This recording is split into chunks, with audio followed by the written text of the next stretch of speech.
ನಮಸ್ತೆ. ನಾನು ಕಪಿಲ್, ಡೈರೆಕ್ಟ್ರು, dance master. ಇದು ನನ್ನ 10ನೇ ಸಿನಿಮಾ ಬೀಟ್ ಪೊಲೀಸ್.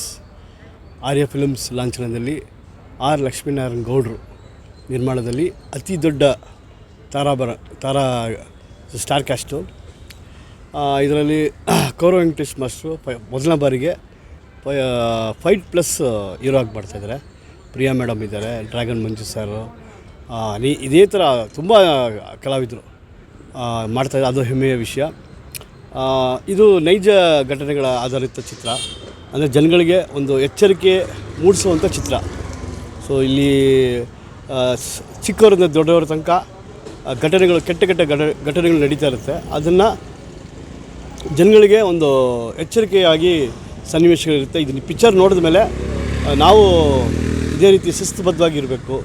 ಒಂದು ಜೀವನದಲ್ಲಿ ಮೆಟ್ರೋ ಲೈಫಲ್ಲಿದ್ದೀವಿ. ಮೆಟ್ರೋ ಲೈಫಲ್ಲಿ ಅಂದ ತಕ್ಷಣ ಇಂಟರ್ನೆಟ್ ಕಾಲ ಇದು. ಅನಾಹುತಗಳು ಬರ್ತಾನೆ ಇರುತ್ತೆ, ಎದುರಿಗೆ ಬರ್ತಾನೆ ಇರುತ್ತೆ. ಈ ಸಿನಿಮಾ ಮುಖಾಂತರ ಜನಗಳಿಗೆ ಒಂದು ಎಚ್ಚರಿಕೆ ನೀಡುವಂಥ ಸಿನಿಮಾ. ಇದು ನೋಡಿದ ಮೇಲೆ ತುಂಬ ಪರಿಣಾಮ ಬೀಳುತ್ತೆ. ಅದರಿಂದ ನಮ್ಮ ಕನ್ನಡ ಅಭಿಮಾನಿಗಳು ಈ ಸಿನಿಮಾ ನೋಡಿ ತಮ್ಮ ಬೆಂಬಲ ನೀಡಿ ಗೆಲ್ಲಿಸಬೇಕು ಅಂತ ಕೇಳ್ಕೊತೀವಿ ಸರ್. ಸೊ ಇದು ಆಲ್ಮೋಸ್ಟ್ ಒಂದು 90 ಭಾಗ ಮುಗಿದಿದೆ. 2 ಸಾಂಗ್ ಇದೆ, ಕ್ಲೈಮ್ಯಾಕ್ಸ್ ಇದೆ. ಈ ತಿಂಗಳೆಲ್ಲ ಮುಗಿಸ್ತೀವಿ. ಫೆಬ್ರವರಿ ತಿಂಗಳಲ್ಲಿ ತೆರೆ ಮೇಲೆ ಬರೋಂಥ ಒಂದು ಪ್ರಯತ್ನ ಮಾಡ್ತೇವೆ. ಇವತ್ತಿನ ಸೀಕ್ವೆನ್ಸು ಕೋರ್ಟು ದೃಶ್ಯ. ಸುಮಾರು ಒಂದು 20 ಜನ ಇಂಡಸ್ಟ್ರಿ ಆರ್ಟಿಸ್ಟ್ ಬಂದವ್ರೆ. ತುಂಬ ಬ್ಯುಸಿ ಆರ್ಟಿಸ್ಟ್ಗಳು ಈ ಸಿನಿಮಾದಲ್ಲಿ ಹಾಕ್ಕೊಂಡಿದ್ದೀವಿ. ಸಣ್ಣ ಪಾತ್ರನೂ ದೊಡ್ಡ ಆರ್ಟಿಸ್ಟ್ ಕೈಲೇ ಮಾಡಿಸ್ತಾಯಿದ್ದೀವಿ. ಇದು ಕೋರ್ಟು ದೃಶ್ಯ. ಈ ದೃಶ್ಯದಲ್ಲಿ ಮಾಮೂಲಿ ಸನ್ನಿವೇಶಕ್ಕಿಂತ ತುಂಬ ಎಚ್ಚರಿಕೆ ನೀಡುವಂಥ ಒಂದು ಸನ್ನಿವೇಶಗಳಿದೆ. ಆ ಸಿನಿಮಾ ಮೇಲೆ ಬಂದ ಮೇಲೆ ಗೊತ್ತಾಗುತ್ತೆ ಸರ್. ನಮ್ಮ ಹೆಸರು ಆರ್ ಲಕ್ಷ್ಮೀನಾರಾಯಣ ಗೌಡ ಅಂತ, ಕೋಲಾರ ಪಿಕ್ಚರ್ ನಿರ್ಮಾಪಕ.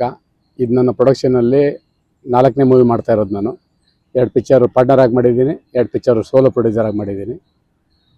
ಈ ಪಿಕ್ಚರ್ ಹೆಸರು ಬೀಟ್ ಪೊಲೀಸ್ ಅಂತ. ರಿಯಲಿಸ್ಟಿಕ್ ಏನಿದೆ, ಇವತ್ತು ಪೊಲೀಸು ಮತ್ತು ಗ್ಯಾಂಗ್ಗಳು ಈ ಗುಂಪಲ್ಲಿ ನಡ್ಕೊಂಡು ಹೋಗೋ ಕತೆ ಇದು.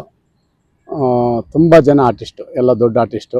ಮತ್ತು ಈ ಪಿಕ್ಚರ್ಗೆ ಸಾಂಗ್ ಬರೆದಿರೋದು ಒಳ್ಳೆತು ಮಾಡೋ ಮನುಷ್ಯ ಋಷಿ. ಇವರೇ 3 ಸಾಂಗ್ ಬರೆದಿರೋದು. 5 ಫೈಟ್ ಇದೆ. ದೊಡ್ಡ ಮೂವಿ. ಎಲ್ಲ ದೊಡ್ಡ ಆರ್ಟಿಸ್ಟ್ಗಳು. ಸುಮಾರು ಒಂದು ಹೆಚ್ಚು ಕಮ್ಮಿ 18-20 ಜನ ಆರ್ಟಿಸ್ಟ್ ಇದ್ದಾರೆ. ಎಲ್ಲ ದೊಡ್ಡ ಆರ್ಟಿಸ್ಟು. ತುಂಬ ಚೆನ್ನಾಗಿ ಬರ್ತಾಯಿದೆ ಮೂವಿ. ಕೊನೆ ಹಂತಕ್ಕೆ ಬಂದು ನಿಂತಿದೆ. ಇನ್ನು ಒಂದು ಸಾಂಗು, ಒಂದು ಫೈಟ್ ಮಾತ್ರ ಬ್ಯಾಲೆನ್ಸ್ ಇದೆ. ಸ್ವಲ್ಪ ಪ್ಯಾಚ್ ವರ್ಕ್ ಇದೆ. ಇಷ್ಟು ಮುಗಿಸ್ಕೊಂಡ್ರೆ ಪಿಕ್ಚರ್ ಕಂಪ್ಲೀಟ್ ಆಗುತ್ತೆ. ಜನವರಿ ತಪ್ಪಿದ್ರೆ ಫೆಬ್ರವರಿ ಎಂಡಿಂಗಲ್ಲಿ ಥಿಯೇಟ್ರಿಗೆ ಬಿಡುಗಡೆ ಆಗುತ್ತೆ. ಎಲ್ರಿಗೂ ನಮಸ್ಕಾರ. ನಾನು ನಿಮ್ಮ ಪ್ರೀತಿಯ ನಮ್ಮ ಋಷಿ, ಒಳಿತು ಮಾಡೋ ಮನಸ್ಸ ಗೀತ ರಚನೆಕಾರ. ಇದರಲ್ಲಿ ನಾನು ಆ್ಯಕ್ಚುಲಿ ಜಾಸ್ತಿ ಹಾಡು ಎಲ್ಲೂ ಯಾವ ಇದರಲ್ಲೂ ನಾನು ತೊಡಗಿಸ್ಕೊಂಡಿಲ್ಲ. ಪ್ಲಸ್ ನನ್ನ ಸಿನಿಮಾಗೆ ನಾನು ಬರ್ಕೊತೀನಿ. ಆದರೆ ಇವರು ನೀನು ಬರೀಲೇಬೇಕು ಹಾಡು ಅಂತಂದಾಗ ಈ ಸಿನಿಮಾದಲ್ಲಿ 3 ಸಾಂಗ್ ಬರೀತಾ ಇದ್ದೀನಿ. ಈ ಚಿತ್ರಕ್ಕೆ ಸಂಗೀತ ನಿರ್ದೇಶಕರು ಬಂದ್ಬಿಟ್ಟು ತುಂಬ ಅನುಭವಿ ಸಂಗೀತ ನಿರ್ದೇಶಕರಾದಂಥ ರಮೇಶ್ ಕೃಷ್ಣ ಅವರು ಸಂಗೀತ ಮಾಡ್ತಾ ಇದ್ದಾರೆ. ಅದರಲ್ಲಿ 3 ಸಾಂಗ್ ಬರೆದಿದ್ದೀನಿ. ಸಾಂಗ್ ತುಂಬ ಚೆನ್ನಾಗಿ ಬಂದಿದೆ. ತುಂಬ ಕಮರ್ಷಿಯಲ್ ಆಗಿ ಎಲ್ಲ ಥರ ಒಂದು ಮೆಸೇಜ್ ಓರಿಯೆಂಟೆಡ್ ಸಾಂಗ್ ಇದೆ. ಒಂದು ಏನು ಐಟಮ್ ನಂಬರ್ ಅಂತಾರೆ ಆ ಥರ ಒಂದು ಸಾಂಗ್ ಇದೆ.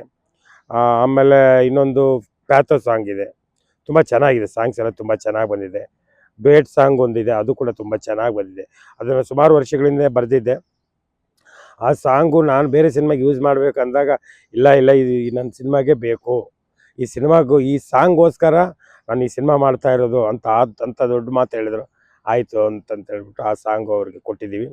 ನಿದ್ದೆಯಲ್ಲಿ ಕಂದಮ್ಮ ನಕ್ಕಂತೆ, ನನ್ನುಡುಗಿ ನಗುವಾಗ, ನೀಲಿ ಬಾನ ಚಂದ್ರಮನ ಬೆಳಕಂತೆ, ನನ್ನವಳು ಅಳುವಾಗ.